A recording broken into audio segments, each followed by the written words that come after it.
Vous retrouver comme d'habitude pour une guidance spéciale pleine lune, cette pleine lune qui s'annonce dans le signe du Poisson le 31 août à partir de environ 3h36 du matin.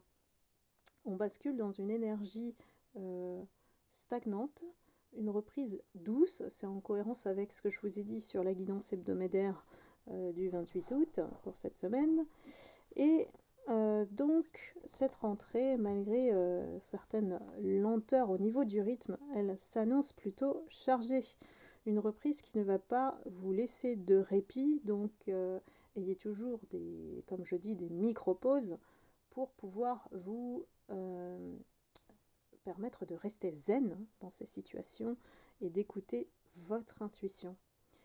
Parce qu'elle va être décuplée, et surtout dans la sphère émotionnelle. Nous savons que le signe du Poisson, c'est un signe d'eau, donc sensible et intuitif. Donc la sphère émotionnelle est parfois bousculée. Avec cette configuration astrale s'ajoutent 6 planètes, et oui, 6 planètes en rétrograde actuellement. Ça risque de durer un certain temps pour certaines planètes. La plus longue, c'est Uranus, qui va jusqu'en janvier 2024. Les plus importantes à retenir et qui ont un impact sur nos vies, en fait, avec ces influences de la Lune, c'est Mercure, vous le savez, Mercure en rétrograde, qui nous accompagne jusqu'au 16 septembre. Donc attention au fourchage de mots, ça peut arriver aussi, au débordement au niveau de la communication, c'est le chakra de la gorge là, qui va peut-être faire partir en sucette, on va dire ça comme ça, certains dialogues, et puis aussi être prudent sur comment allumer le feu, notamment, pas plus pour alimenter les conflits. Donc attention aux discussions qui vont avoir lieu. En tout cas, faites attention à vos mots. C'est ce que nous dit Mercure en rétrograde. L'autre planète plus importante à retenir, je ne vais pas vous les dire toutes, c'est Saturne, qui est là jusqu'au 5 novembre. Et il faut savoir que Saturne, c'est une planète qui ralentit tout, notamment les projets, les engagements. Voilà, donc priorisez en fait ce que vous avez à faire dès maintenant pour le mettre en place dès maintenant, parce que on va en fait connaître une période où vous allez sentir que tous les efforts que vous allez déployer pour faire accélérer les choses ou mettre en place les choses, je vous dis de semer des graines, de ne pas aller à la pratique ou à la mise en place jusqu'au 5 novembre, il faut retenir pour Saturne.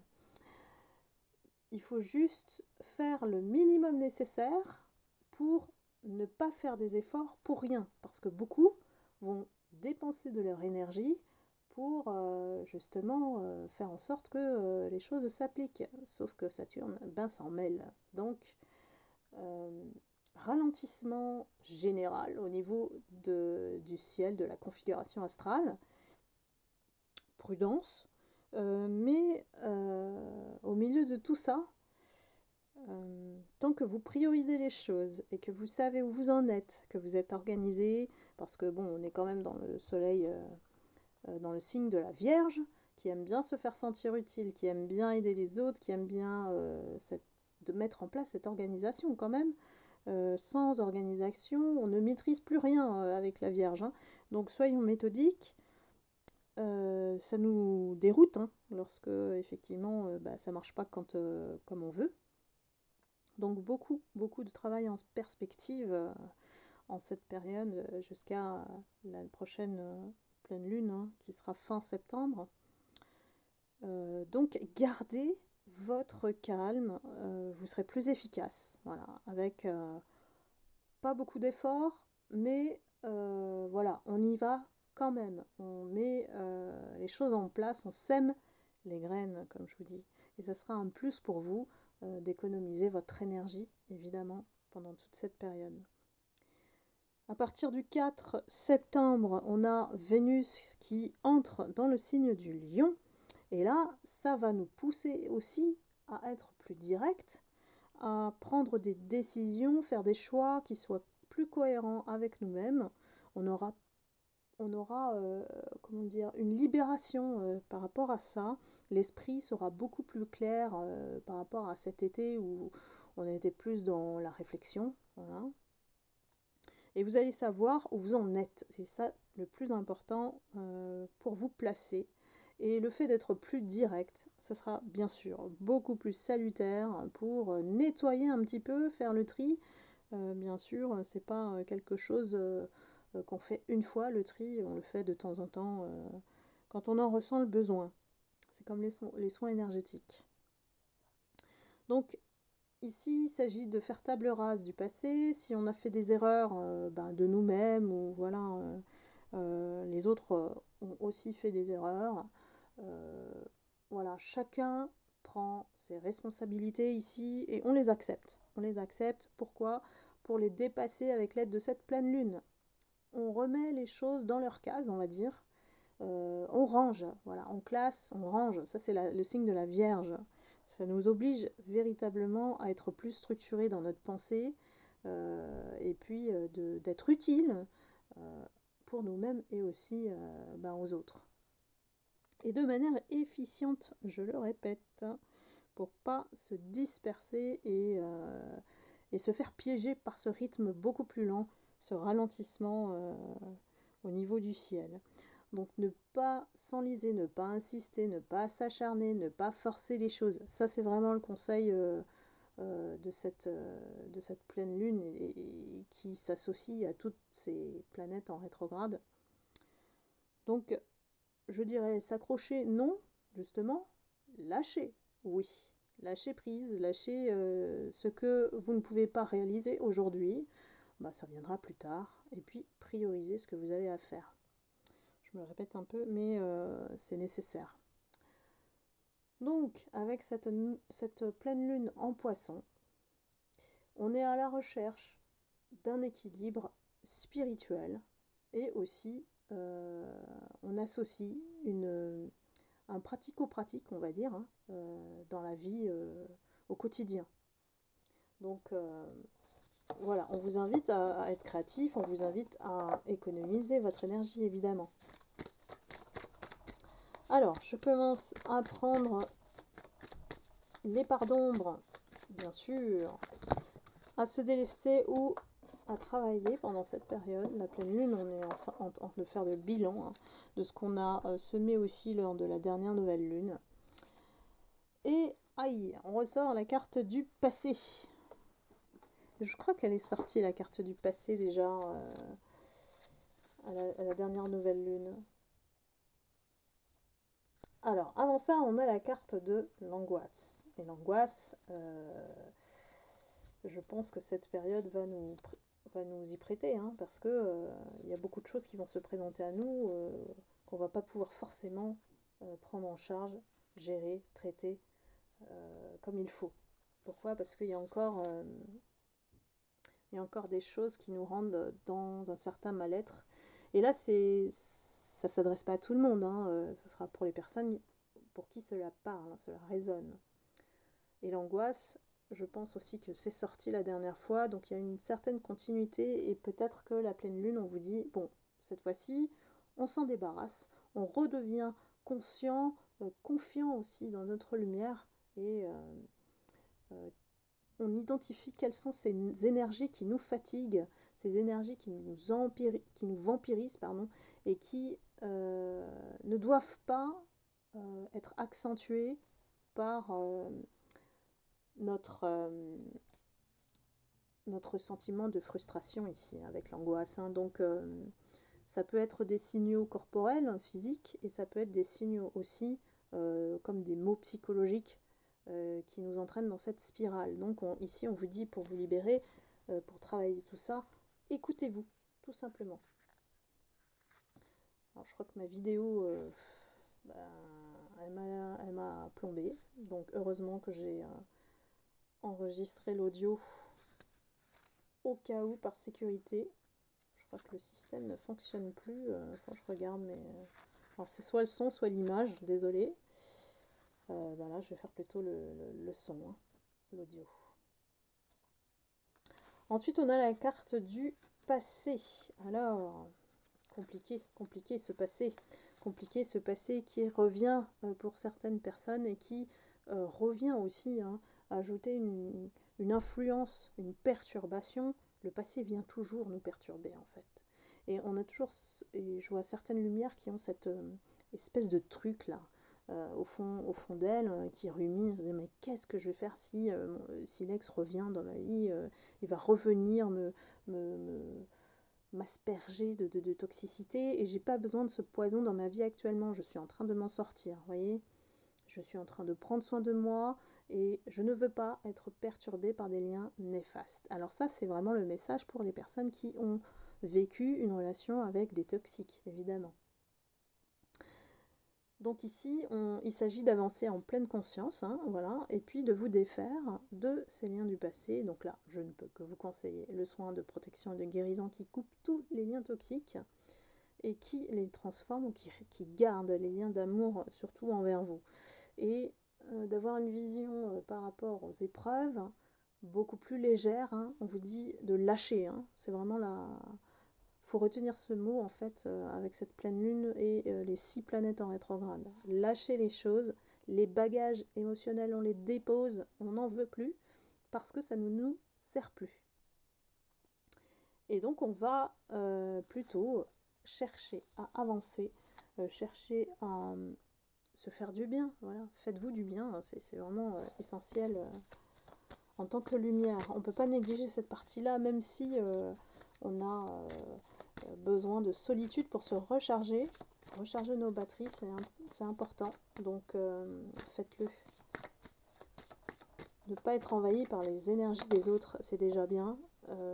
Pouvoir contrôler son énergie, c'est la seule chose qu'on puisse faire. De ne pas absorber et d'être un petit peu avoir un équilibre d'énergie plus positive que négative. Ça nous fait moins basculer. Eh ben, j'ai la carte du lâcher-prise pour la libération au niveau de la lumière. Donc, nous ne sommes pas étonnés, les guides sont vraiment très logiques. Moi, j'ai des guides hyper logiques et je les en remercie d'ailleurs. Donc, on lâche prise ici. Les limites, on les enlève. Ou alors, on les pose. Ça dépend de votre situation, bien sûr. Prenez ce qui résonne en vous en fonction de de ce que vous vivez.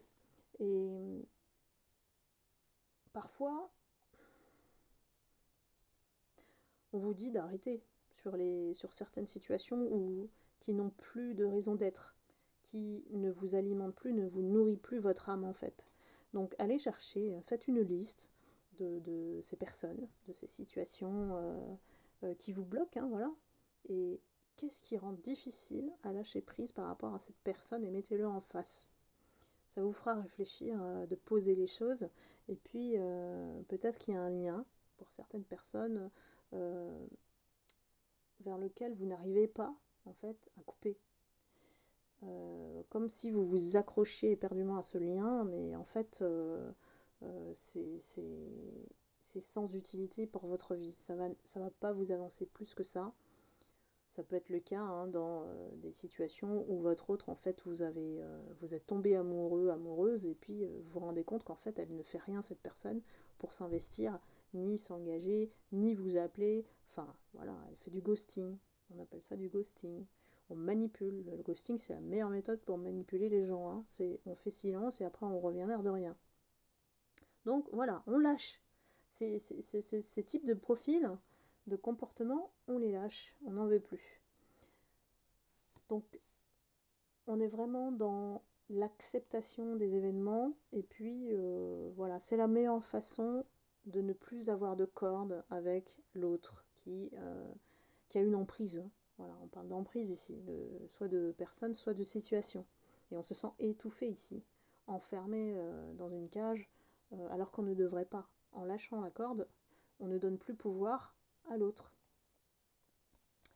Donc ça, c'est à travailler pendant cette période de pleine lune pour ceux et celles qui, bien sûr, avec qui ça résonne. Ensuite, on a l'intuition qui, souvent, ce qui paraît être un hasard ne l'est pas. C'est quelque chose qui vous indique la voie, la direction à prendre. Peut-être que pendant cette période, on peut faire des rencontres inattendues. Que le hasard, bien sûr, vous met sur le chemin, mais de façon... alors, je vois ça comme une récompense divine. Comme je le dis souvent, si effectivement on a vécu un certain nombre de choses dans le passé qui ont été lourds, eh bien l'univers nous amène des rencontres inopinées, mais qui viennent comme un pansement nous soigner, nous réparer, nous guérir l'âme. Et en ce moment, je pense que certaines sont un peu troublés par une situation ou une rencontre, et que voilà, parfois faut laisser faire les choses, surtout lorsqu'on est en début de rencontre, on ne connaît pas l'autre, donc laissons doucement la personne venir, et puis pareil, lui permettre de mieux nous connaître aussi. On prend le temps, voilà, et puis on arrête d'être dans le mental, parce que le mental nous souvent fait jaillir nos blessures face à l'autre. Donc on l'éteint, je dis pas tout le temps, on l'éteint juste la période de découverte pour savoir est-ce qu'on ressent quelque chose ou pas. Est-ce que la personne peut nous toucher? Est-ce que sa personnalité, souvent on regarde les défauts, c'est-à-dire que est-ce qu'il y a des défauts qui sont rédhibitoires? Par exemple, si la personne elle fume et que vous ne supportez pas la cigarette, ça va pas le faire, donc vous le savez déjà. Ou alors des situations où vous souhaitez un enfant et puis l'autre veut pas. Donc n'allez pas dans des directions qui sont illogiques. Pour moi, ici on est cohérent avec ce qu'on souhaite dans nos choix. Donc on va vers un chemin lumineux en écoutant beaucoup plus son intuition. Et donc, on comprend que l'intuition, elle ne souhaite que notre bien. Donc, qu'est-ce que vous dit votre âme en fait? Votre intuition, c'est la voix de votre âme. Faites-vous confiance et ne laissez pas le mental prendre le dessus, parce qu'il va vous faire cogiter, il va vous faire douter. Et ça, c'est une vérité, je dirais, spirituelle. Voilà. Donc voilà, mes lumières. Je crois que pour cette pleine lune, voilà, il y a beaucoup de choses à engranger, à assimiler dans un rythme plutôt lent. On peut se frustrer si on lâche pas. Et retenez ce mot, lâchez les choses. Laissez-les se dérouler, voilà, dans le cours, le cycle de la vie. Et puis, composez avec. Vous allez voir que ça va se décanter tout seul. Et l'autre phrase à retenir, je dirais, ne faites pas d'efforts pour rien. Mesurez ce que vous donnez comme effort, comme énergie autour de vous. Voilà mes lumières, j'espère que cette guidance vous aura éclairé, j'espère que cette pleine lune va être bénéfique dans tous les sens. N'hésitez pas à faire vos rituels habituels, à faire le soin énergétique aussi de protection et de guérison.